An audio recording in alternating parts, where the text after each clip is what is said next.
It's been said that extreme violence leaves its mark on a place, and that those whose life ends in violence still wander the place they died.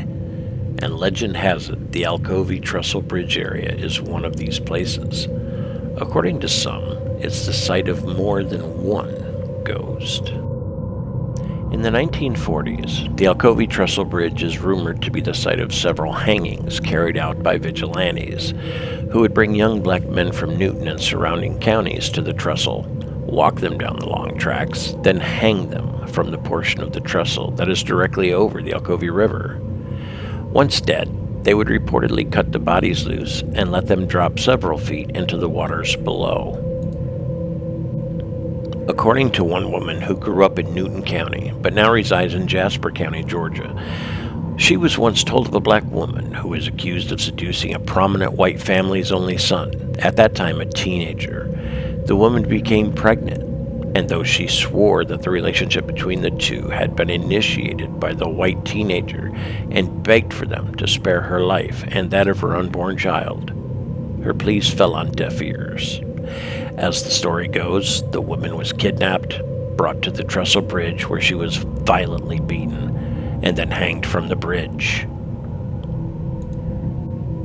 According to the Jasper County woman, several people, herself included, have seen glowing figures walking along the trestle, and the figure of a young black woman holding her swollen belly, walking up the embankment from the Alcovy River toward the road.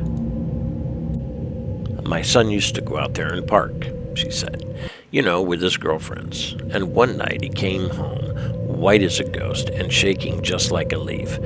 I asked him what was wrong. I thought he'd wrecked the car or something like that, and he told me that he and this girl he'd been on a date with were out there parked, and he looked up and there was a ghost right in front of the car.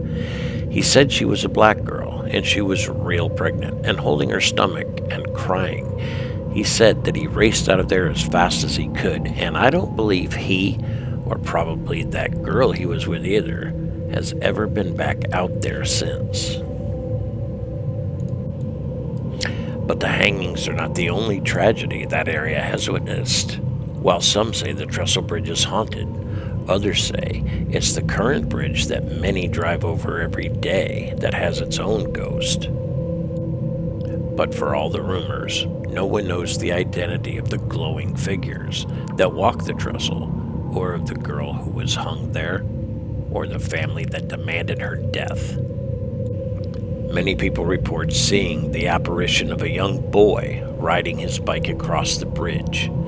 The thing that is different about this young man, those who see him can look right through him because he is so translucent.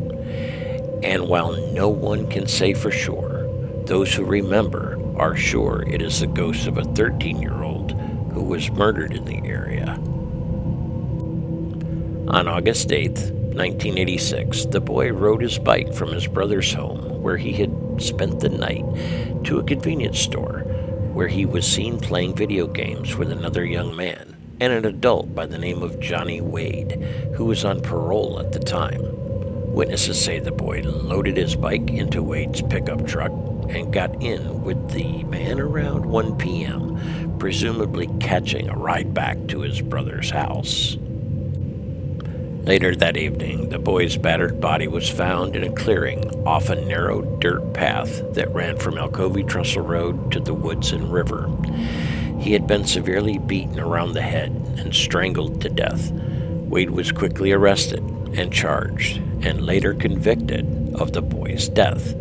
Wade died in prison in 2007 from throat cancer. Rumor has it the boy can be seen pedaling his bike up and down the bridge, standing up on the pedals as if to go faster, looking straight ahead, perhaps trying to get away from the scene of his death.